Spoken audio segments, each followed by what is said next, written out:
work with some. So today's session we talk about designing a metro style app. In the last two sessions we have been dealing about Windows 8 metro style application development, and whenever I want to design an app, for example metro style app, when I got an idea for designing a metro style app, I used to sit in my computer desk and take a paper and wrote out I will be writing what I want to design, what the application is all about. I will be designing the use cases, I will be designing the workflow, everything I will be designing. So what will happen is, when I design the workflow and use case in my paper, I got struggled in what should be the actual content should be in a metro app. I have an idea, but I don't know where to start. That is the problem. So this session will give you how to design a metro style app and how to put your idea into your app to get a successful app out of it. So these are the 8 traits of a metro style app. These are called mantra of a metro style application.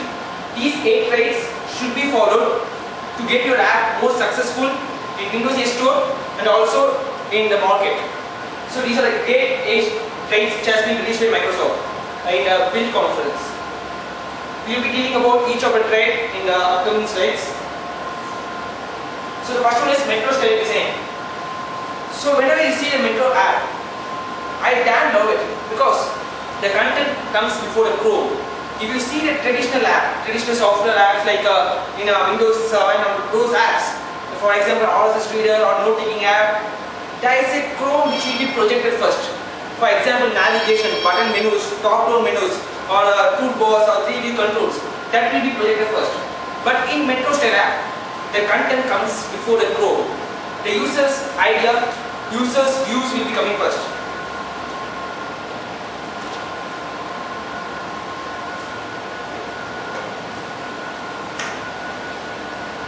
So if you see, whenever in Microsoft actually, this happened actually. So whenever they want to design an app, they call your designer and ask them to write a sketch flow wireframe for the app. So before the advent of Metro app on Windows 8, what designer will do is they will create a wireframe like this. The wireframe will like, you see the software, there will be having a minimize button, maximize button, close, and there will be a toolbar top, and there will be a taskbar in the bottom. So this is what the designer of the software will be doing traditionally before the advent of metro style. But after the metro style, this is where the traditionally this is where the wireframe came from. Is the abile filter. So you see the contents are coming first. Instead of your traditional Chrome like navigation interaction, your content comes first. That's where the metro comes first. So this is all about content before Chrome. So content comes first. Immerse users in the things they love. So you need to be focused on showing the user what they want actually. Instead of showing the navigation buttons or menus or any other Chrome, you need to show the user what they actually want. That's where content comes. And leave only the most relevant elements on screen to minimize distractions. For example, in traditional apps, what we'll be having is, we'll be having a link label, we'll be having hyperlink button all over the screen to enable the user to understand where to go, where to come from. That will be the traditional app. But in metro style, you need to focus that you should only give the content alone over the screen. All the elements which are irrelevant from the content perspective should be moved back from the content. So whole the screen should go for the content itself, not for any other settings or any items or navigation options. And traditionally, what do I mean by Chrome is the 3 options, which is layout, interactions, navigation. Layout, interaction and navigation is termed as a Chrome. This should be avoided inside the metro style app. So if you see the layout should give the content a breathing room. This means this full screen is for the layout. It should give the content, it should give a breathing room for your entire app. So you should avoid for example, you should avoid lines and boxes. For example, you will be having a border in a traditional app, you will be having some kind of lines, breaks. So those things should be avoided inside a metro app. And you can give space. For example, if you want your 2 controls should be separated, instead of putting a box between the controls, put enough space. space will give you a much interaction rather than in a box or lines. So this is a traditional RSS reader app. Just look at the app and let me know how do you feel. How do you feel about the app? Do you really read the news which coming out of the app? For example, today I got a new update in RSS reader. Do you really read the news from here? Do you really find the update from here? Yes? No?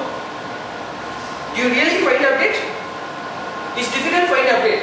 There will be TV control at the left, there will be a search option at top, there will be a settings menu, and there for if you see the entire app, the content which you are going to read, it just comes around off of the application. The content comes around off of the application. Entire content is focused for other options. So this is the modified version of a previous slide. If you see the previous slide, there are enough buttons, there are enough borders, lines, and boxes there. Just removing those lines and boxes, you can see you can get a slightly metro look. So you need to remove all lines, you need to remove all the borders from your traditional app.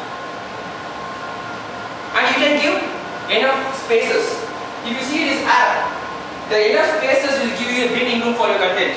It's attractive. So you need to give spaces instead of putting lines or boxes. And there is a concept of typography being introduced here. By default, Visual Studio 2012 RC provides you a typography for a metro style application. You can use that typography to enable your app feel like a metro app. So in typography, you will be having a fixed set of sizes. For example, the header should be of this amount of size pixels. The subheader should be this amount of pixels. Like the typography has been introduced by default, you can take advantage of the typography. So this is the typography. You can see the header will be of 42 point and subheader will be 20 point, and then the body will be 11 point and subbody will be 9 point. So this is the typography which has been provided by default by Visual Studio.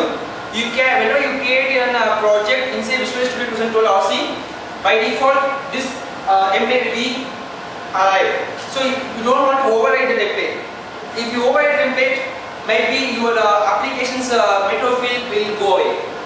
This is a metro guideline. Metro guideline, yeah. Please ask questions.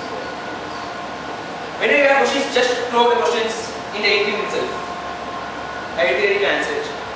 And this is a template. This is a sample application which I have created using Visual Studio. Whenever I create a Visual Studio, by default, the typography introduced into Visual Studio will provide a template like this.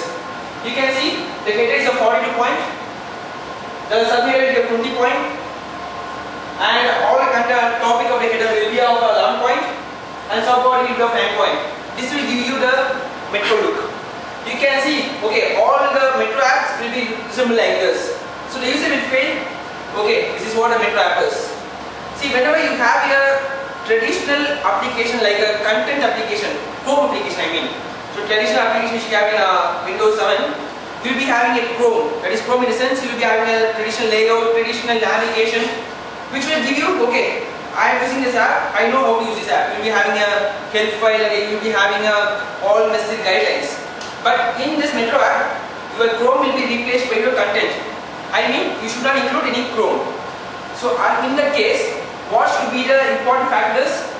Your content should be reserved in such a way that includes correct typography, so that user may feel, okay, this is where entire application will look like. Any application they go, okay, this is standard. That's why the typography is more important. So after applying the typography to the previous application, it looks like this. So your advice not to override the default. Yeah, not to override the default. Doesn't it limit the user theme, and the theme of the page will be limited by this already default readings? If they want to change, there will be no option, or will there be any option to change? You can change the styles from the standard styles XAML file. You can able to change it. Okay. But if you are able to change it, please ensure that the typography remains consistent. Don't make, for example, if you have 10 pages in your application. Will there be any buffer of the the selection that we are going to make are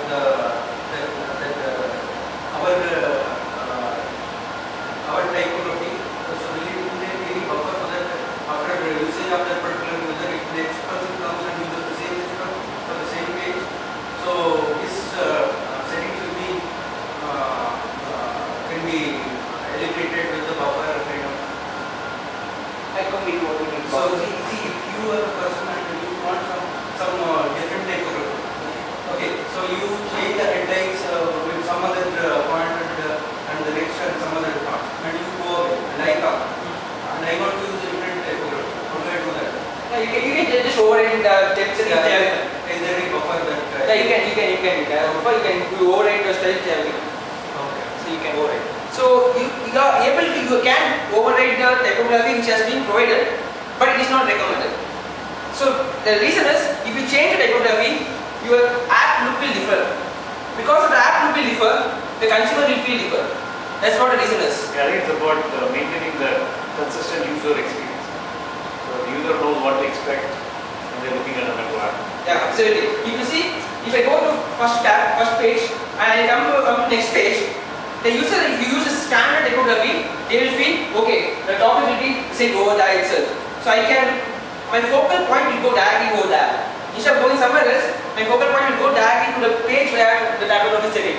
That's why the reason for this typography. So was there a lot of research done by Microsoft before they said, okay, this is what? Absolutely. There are a lot of research has been done, and I will come over for the research details in the later slides. I have the research details about it. And regarding the layout, your content should flow from one edge to the other edge. And more important is, you should enable a pan across a single axis. That means, whenever I go along my Metro app, you should pan along a single axis. For example, horizontally. You shouldn't pan vertically. It shouldn't be like that. Pan along a single axis, and that enable the user to feel, okay, if they want to go to next page, I should pan like this. So pan along a single axis. You can get a sense of stability and support the selection model. And in between, keep the economics in mind. So whenever there are two options. For example, if you want the app, the app will be normally in the full mode, full scale mode. So your app can be able to snap in the sense, you can drag your app and put it in the snap view on the right hand side. If it is in the snap mode, the app should be able to pan in a vertical axis, not in the horizontal axis. So you should provide enough method so that it pans in horizontal axis in full scale mode and pans vertical axis in the snap mode.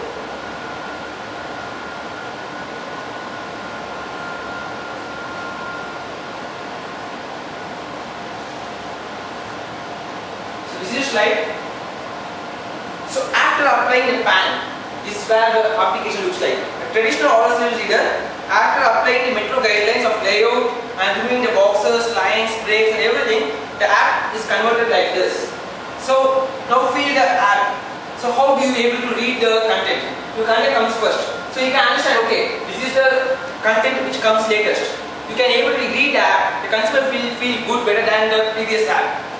So they can feel, okay, if they want to go to this page, they can pan like this. This is where the Metro app comes first. We should probably demo the patient engagement framework also. Sure. That's something that we can relate to. Will you be able to demo this? Demo that afterwards? Yeah, sure. And as I told, there should not be any Chrome in the Metro app. If you have in your content first in your Metro app, then you should follow the Metro styles route. That means the traditional typography and everything should be consistent over the user experience as in perspective. So use the Visual Studio template to get the layout. If you see, as per Visual Studio template, you can see the headlines comes at the top and side. If you see all the applications, you can visualize that the header comes at the top side. So actually, if you see any app, by automatically your focal point will go at the top corner to see the headline of the app. And also by default, the grid also provides the same. So this is a Metro style design. So page title comes from the base line at 100 pixels from the top, and content area comes from 140 pixels on the top. That means there will be a 40 pixels gap between the header and the content. There are different slots available. You can have this slot to enable the user that there is some page behind this. You can pan along. This is another kind of slope. So interactions. So layout is what we have seen just now, and in Metro Style Design you need to concentrate on interaction also. So in a traditional app, that Chrome came first, there will be a navigation bar or there will be a button which will be able to navigate your user from one page to another page. But here there will be no Chrome. Instead you need to have any commands that should enable the user to feel, okay, if I want to go to the next page, I can. So I also told that there shouldn't be any command which will be displayed in the content.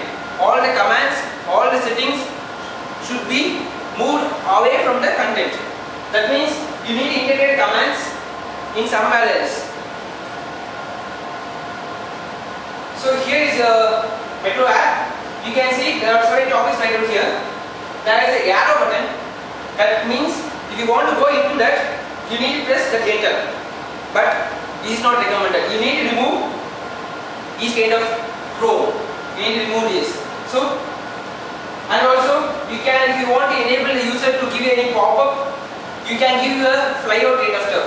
Flyouts are a transient ad bars which will be popped out whenever user wants to enter some kind of data. For example, if a user wants to enter any registration details, you can give flyout from the ad bar. These are flyouts you can enable. For example, if you want to display any notification or pop-up from the user's perspective, you can give a flyout kind of stuff. And leverage garage.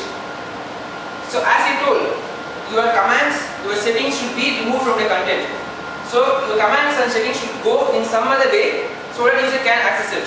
There is a concept called app bar and charms by which you can provide your commands in the app bar. App bars are nothing but a traditional navigation bar kind of stuff that will be present at the bottom of your app. So if you see traditional apps, this is the app bar. The bottommost bar is called app bar by which you can place your commands inside it. So you need to remove all the commands which are present in the content and you need to place it over in the app bar. Don't place any commands inside your application. Please place it in the app bar. So this is a charm bar. The bottom one is called app bar and the right hand side one is called charm bar. The charm bar provides you the options like settings, placing the settings for your application, enabling the search functionality for your application. Those things should be placed at the charm bar. Don't place search or don't place any settings in the app bar. And this is an app which is most immersive. If you want your app to be most immersive, you can create an app like this and type it comes like this. So your content will get the full pixel. So this is a browser and you can see the app bar comes along. So by this way you can give your content a printing loop. And for example, in my app I have my text box, and in my text box this is what the context which came in a project which we are working on, like a KNU project. So in the KNU project we are about to give you a rich text editing capability to the text box. So in that I want my text box to be enabled for bold, italic, hyperlink functionality. But that app will consist of lot of text box, lot of other contents. What I need to do is to provide RT capability like bold, italics, hyperlink. I want to place the commands into the app bar. I don't want to place it in the content. So I want to place it in the bottom app bar. So those commands should be available only whenever the text box gets focused. It should be context specific. Rather than app specific, your command should be context specific. So you need to be concentrate in such a way that your app bar is more context specific rather than app specific. So if you see, the app bar is filled at the bottom. If you click this any other icon, it's context specific. You can click read. This is the traditional app bar. It has 3 buttons: refresh, new, and some other. And when I click any of the content like this, the context specific app bar comes at the left, read. you can provide any context specific commands like this in the app ball. And this is another app which has commands. I need to remove the commands from the content and I need to place those commands in the app ball like this. And app ball commands should be context specific. And these are the app balls which you can place. The global commands in the sense the app specific commands like exit the app, close the app or refresh the app, reload the app. Those commands should come at the right hand side. And context specific commands like RT commands, restrict and debug commands, those comes in the left hand side of the app bar. So most app bar will use a constraint app bar. Bottom app bar is for commanding, global commands on the right, contextual commands on the left. And these app bars can be invoked programmatically also. For example, by right clicking any of the portion of the content, these can be invoked. And as I told, you can use any flyout concept to show a pop-up. Top app bar is for navigation in immersive use. As you see in the web browser, when I click the app bar, the top bar app bar comes also and with the bottom app bar. So you can use top app bar for navigation in immersive use. So these are the flyouts which you can use of for showing any of the pop-ups or getting any of the confirmation or warning. You can use flyouts. And most important, whenever you enter into this. What you said. So for instance, in our KNO, so one of the things they do is they're reading something, reading a textbook or a journal, and then they may be making notes, maybe highlighting, maybe bookmarking certain things, etc. So for that, what they do is when they're adding a new note, maybe there's something on a page that they like, just add a new note. At that point, that app bar will just show up, in a context sensitive way. So when they write something, they don't want to bold or italicize or do something like that. So that is what he said. So you don't have to have that bold italic thing like right there all the time. But it can be enabled to be toggled on and off when you need it. I think that's one of the powerful features of what he's saying. And regarding the error messages, for example, user may get error in applying registration details. Those error messages should be given carefully inside wherever is possible. Should be given inline. And regarding the navigation, there are certain patterns available which you can take use of. So there are two navigation patterns available in MetroStyle. One is hierarchical navigation pattern and flag-based navigation pattern. These are two major navigation patterns available in MetroStyle application development. And if you see hierarchical navigation pattern, the traditional application of Metro looks like this. For example, is there a good thumb rule for when you would use hierarchical versus when you would use flat? Yeah, absolutely. So I'll give you a difference between when you want to use hierarchical and when you want to give flat. If you are having a large amount of data to show, then you need to go for hierarchical. So if you are having a small amount of data, and for example in the Internet Explorer kind of stuff, there should be navigated from tab to next tab, you can have a flat navigation pattern. So if you see yeah.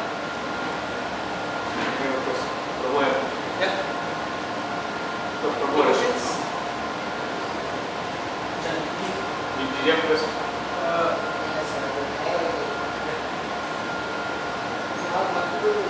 Yes, sir. How do you find a specific tab by easily? Because there is a Okay. by clicking only I can able to view the number. Then we are going to show a traditional desktop way of look and again I'm going to. Now if you want to go to the particular portion, that's what you are asking, right? Yes. Yeah. So you can use the semantic zoom.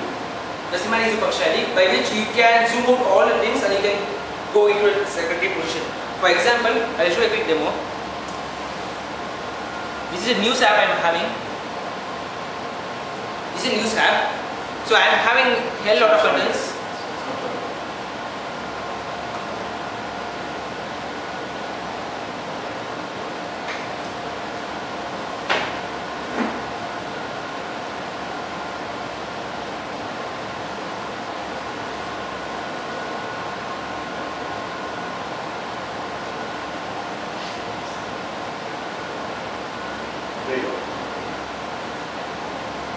if you see this app, this is a news app which you are having. You can go to enough page like scrolling like this in the horizontal axis. So it is difficult for me to select to the select page. So what I can do is I can use semantic zoom. I want a mouse.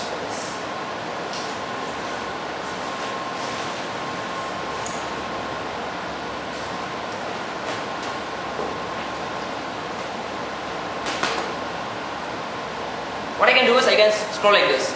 If you want to go to health alone, then I can click health. I will go to health app. So if you want to go back to top story, I can go like this. Business.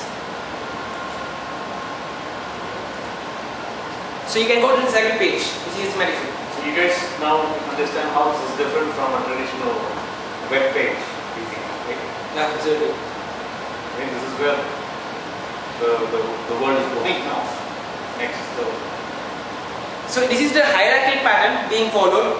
The pattern shows that there will be a content like this. Whenever you want to read the content, you need to click this, and that will load into next page. The content will load into next page.